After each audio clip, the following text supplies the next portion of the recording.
어린이들을 항상 분리시켜야 된다고 믿는 그런 경향이 있다는 거예요. 그러면 그닥 큰 도움이 되지 않을 것입니다. 그 어려움에 좌절하게 되고 굴복당하게 됩니다. 절대로 밝은 면만 있는 게 아니라는 것을 여러분이 더 잘 아실 거예요. 모든 걸 다 잃게 됩니다. 가장 중요한 요소를 할 수 있겠죠.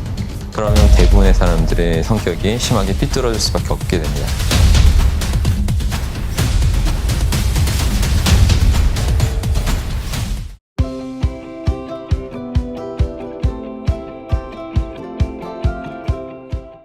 안녕하십니까, 여러분의 심리 멘토 박수입니다. 그럼 이 영상은 어린 자녀를 지금 두고 계신 그런 부모님한테, 엄마 아빠한테 너무나 중요한 영상이 될 거예요. 그러니까 자녀에게 중요한 영상입니다. 잘 보시고 반드시 실천해서 이 나라의 멋진 인재로 만드시길 기원합니다. 그럼 한 사람이 태어나서 멋진 인간으로 성장해 나가기 위해서는 여러 가지 측면의 도움이 정말 필요합니다.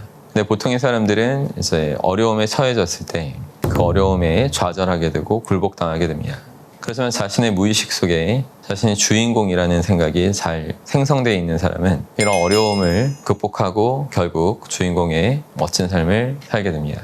그 무의식에 자신이 주인공이라는 생각이 강력하게 박혀 있는 사람만 결국 어려움을 딛고 큰 성공을 할 수 있다는 거죠. 그럼 여러분이 생각하셔야 되는 건 어떻게 하면 어렸을 때부터 자신이 주인공이라고 느끼고 생각하는 그런 것을 도와줄 수 있을까일 겁니다. 어린이들은 성장하면서 심리적으로 여러 가지 난관을 겪을 수밖에 없어요. 가령 어렸을 땐 자아도취 상태로 살 때도 있었죠. 근데 그럴 때 이제 깨어나오면서 만들어지는 어떤 실망감도 느껴야 되고, 오이디푸스적인 갈등 이런 것도 잘 극복할 수 있어야 되고, 또 형제 간의 경쟁심 이런 것들을 다 극복해야 돼요. 그러면서 자신감과 자긍심을 기를 수 있어야 되고, 사회에서 이제 통하고 있는 윤리, 규범 이런 걸 적응하기 위해서 자신의 내면을 계속 이해할 수 있는 정도가 심화되어야 됩니다. 결국 어릴 때부터 자신의 무의식에 관해서 적절히 알고 학습해 나가는 것이 가장 중요한 요소를 할 수 있겠죠. 근데 여러분, 어린이는 이성의 힘으로 무의식을 이해하는 것이 아닙니다. 그거는 공부한 어른이 됐을 때 가능한 거고, 보통 백일몽 속에서 천천히 무의식과 친숙해지게 되고 무의식에 대처할 수 있는 능력을 이제 점점 키워나가는 겁니다. 그런 부분에서 많은 역할을 하는 것이 옛날 이야기예요. 자신이 들었던 옛날 이야기 속에서 자신의 무의식적인 억압과 부합되는 요소들을 만날 수가 있고, 그러면서 그것들을 되새겨보기도 하고, 또 자신의 상황에서 이렇게 맞춰보기도 하면서 자연스럽게 자신을 억누르고 있었던 억압과 친숙하게 되고 이해하게 되고 벗어나올 수 있는 힘도 길러지는 겁니다. 그러니까 옛날 이야기의 가장 소중한 가치가 이런 부분에 있어요.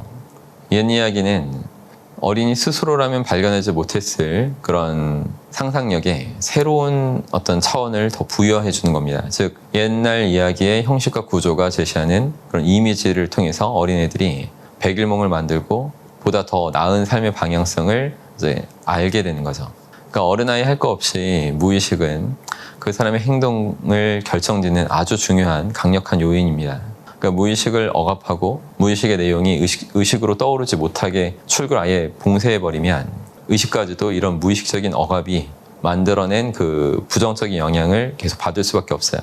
그렇지 않으려면 이제 자신의 무의식을 강제로 억제해야 되는데, 그러면 대부분의 사람들의 성격이 심하게 삐뚤어질 수밖에 없게 됩니다.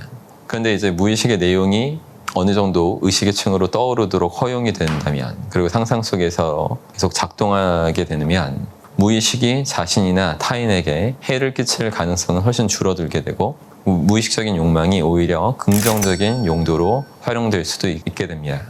근데 여기서 문제는 대부분의 부모들이 어린이를 혼란시키는 그런 힘든 상황으로부터 어린이들을 항상 분리시켜야 된다고 믿는 그런 경향이 있다는 거예요. 즉, 어린이들은 이름 모를 어떤 불안, 혼돈, 분노, 심지어 폭력적인 그런 환상까지 갖고 있는데, 이로부터 이제 어린이들을 분리시켜놔야 된다 이렇게 믿으니까, 그러니까 오로지 실제로 의식되는 현실이나 즐거운 이미지와 같은 사물의 밝은 면만 부모들이 보여주려고 하는 거죠. 근데 현실은 절대로 밝은 면만 있는 게 아니라는 것을 여러분이 더 잘 아실 거예요. 이렇게 정서적인 편식을 하게 만들면 자녀의 마음 한쪽 면만을 살찌우게 되는 그런 현상을 초래하게 됩니다. 일반적으로 부모들은 세상에 많은 악의 근원이 바로 우리 내면에 있다는 사실을 자녀한테 알려주는 것을 두려워해요. 모든 인간한테는 공격적이고 배타적인 이기적인 화를 잘 내는 성향이 있는 것인데 그런 사실을 자녀들한테 밝히고 싶지 않은 거죠. 그래서 모든 인간이 다 착하다 이런 식으로 가르치려고 합니다. 그러나 아이들은 자신이 항상 착하지 않다는 것을 이미 알고 있고 그리고 또 자신이 어떤 좋은 행동을 했을 때도 자신의 마음속에서만은 좋은 마음만 갖고 있지 않았다는 그런 경우도 많다는 것을 이미 알고 있습니다. 근데 항상 보면 좋은 것만 얘기했기 때문에 부모가 가르쳐준 것과 이제 모순이 되겠죠. 그럼 어린아이들은 자신을 괴물처럼 느낄 수 있고 그런 일종의 자책을 할 수도 있어요. 인간에게 어두운 면이 존재하지 않는 것처럼 꾸미고 이야기하면서 사회가 좋은 방향으로 나갈 거라는 그런 낙관론만을 어린이들한테 강조하는 것이 일종의 문화적인 관습으로 형성된 것 같습니다. 프로이드가 말한 것 중에 인간은 자기를 압도하는 것처럼 보이는 그런 것들에 대해서 용감하게 대항함으로써 자신의 존재의 의미를 찾는 일에 성공할 수 있다고 했습니다. 그래서 그가 만든 정치분석도 인간의 삶을 편안하게 만들려는 것이 목적이 아니고 삶의 부정적인 그런 요소들, 그런 부정적 본질 때문에 사람들이 파멸하거나 도피하지 않고 삶의 부정적인 본질까지도 자연스럽게 받아들일 수 있도록 그런 것을 돕는 데 있었습니다. 어린아이들한테 이제 무의식에 관해서 정신분석을 교육하고 이거는 참 거의 불가능에 가까운 얘기예요. 아직 준비가 되지 않은 아이들이기 때문에. 근데 무의식에 관한 본질적인 이해는 그래서 더욱 성장한 뒤에 가능합니다. 어린아이들은 옛날 이야기를 이제 읽고 보게 되면서 자신의 무의식을 정리할 수 있는 계기를 갖게 되고 더 내적으로 성장할 수 있도록 우리 부모님들이 도와주셔야 된다는 얘기예요. 그래서 옛날 얘기를 많이 보다 보면 예기치 못한 공경, 부당한 어려움 이런 것들이 겪게 될지라도 소심하게 피하지 않고 대항해서 싸우다 보면 어느새 모든 장애물이 극복되고 결국엔 내가 승리할 수 있다. 이런 메시지가 그 옛날 이야기로부터 이제 받아들인 그런 경험이 많아야 된다는 거죠. 그러니까 옛 이야기는 어린이들한테 기본적인 삶의 역경, 일찍부터 대면시켜주는 그런 역할을 합니다. 그러니까 예를 들어서 많은 옛날 이야기가 어떻게 시작하죠? 부모 중에 한쪽이 이제 죽었다. 거기부터 시작됩니다. 그리고 현실에서와 마찬가지로 옛날 이야기 속에서도 부모의 죽음은 아주 가장 고통스러운 문제들을 야기시켰죠. 그리고 또 옛날 이야기에서 모든 선과 악이 각각 어떤 인물의 모습이나 행위로 형상화되어서 나타나는데 이건 현실 세계에서 이제 선과 악이 골고루 존재하고 있고 인간의 마음속에 그 두 성향이 공존하고 있는 것과 마찬가지입니다. 그러니까 옛 이야기에서 등장하는 모든 악에는 또 매력적인 요소도 있어요. 백설공주에 등장하는 사악한 여왕, 신데렐라에 나오는 아주 사악한 언니들 이런 사람들은 주인공이 차지해야 될 지위를 잠시 강탈하고 일시적으로 우월한 위치를 점유하는 경우가 있죠. 근데 결국엔 악한 이들은 마지막에 어떻게 되죠? 모든 걸 다 잃게 됩니다. 이건 악행으로는 결코 올바른 삶을 할 수 없고 승리할 수 없다는 확신을 아이들한테 심어주는 거예요. 옛날 이야기를 통해서 어린이들은 이런 주인공과의 동일시 과정을 통하게 되고 그 주인공들이 겪은 그 투쟁, 그걸 극복하는 그런 과정에서 삶에서 필요한 것들을 자꾸 내면에 되새길 수 있게 되고 형성시킬 수 있게 됩니다. 옛 이야기 속의 인물들은 현실 속의 우리와는 달리 선악을 동시에 지니진 않아요. 좋은 편과 나쁜 편이 분명하게 대비돼서 구분되어집니다. 만약 등장인물이 착하거나 나쁘거나 둘 중 이렇게 하나가 돼야지 중간 형태로 되어 있으면 이거 애들이 헷갈립니다.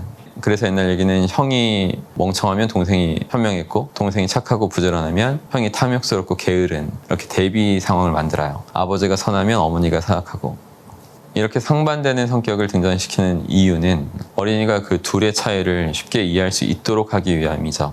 바람직한 인물하고의 동일시를 통해서 확고한 인격이 무의식에 자리 잡을 때까지 모호한 요소들을 뒤로 밀어놔야 되는 거죠. 그래야지만 어린이가 사람들 사이에 큰 차이가 존재하는 것을 깨닫게 되고 자신은 어떤 쪽의 사람이 될 것인지를 자신이 선택할 수 있게 됩니다.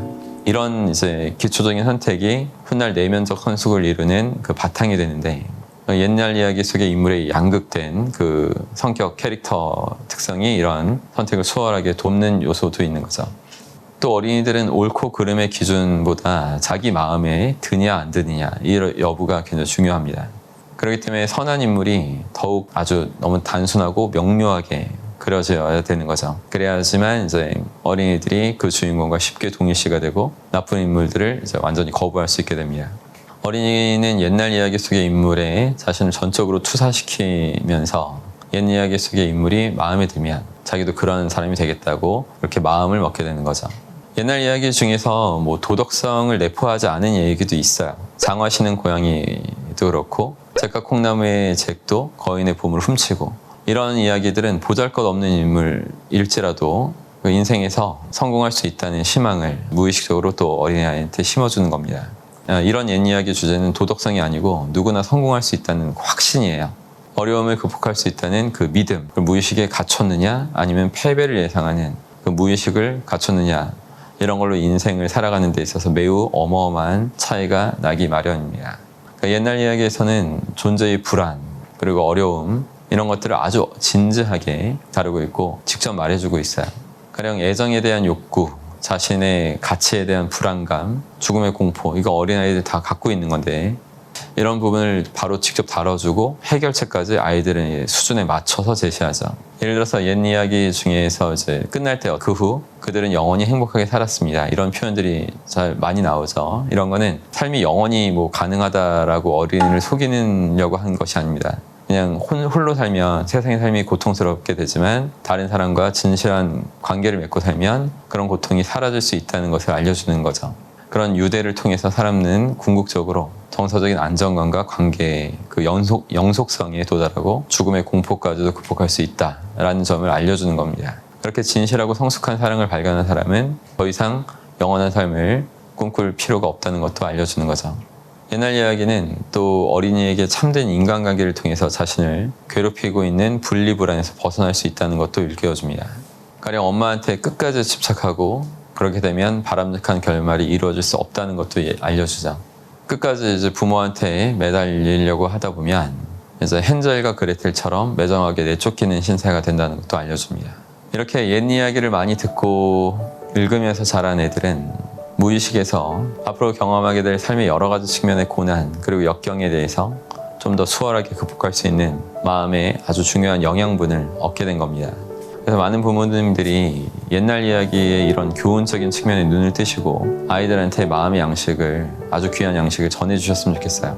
근데 많은 분들은 그냥 뭐 핸드폰 줘서 핸드폰에서 그냥 영상을 돌리려고 하는 그걸 아이들한테 노출시키는 걸 하시는데 그건 그닥 큰 도움이 되지 않을 것입니다. 그리고 현대판 이야기보다 옛날 이야기가 더 좋아요. 그걸 여러분의 입으로 육성으로 말씀해 주시고 감정을 이입해서 아이가 제대로 자신이 동일시할 수 있도록 그렇게 성심껏 자녀들이 멋진 삶을 살 수 있도록 근본적인 근원적인 도움을 주실 수 있으면 좋겠습니다. 항상 힘내십시오. 고맙습니다.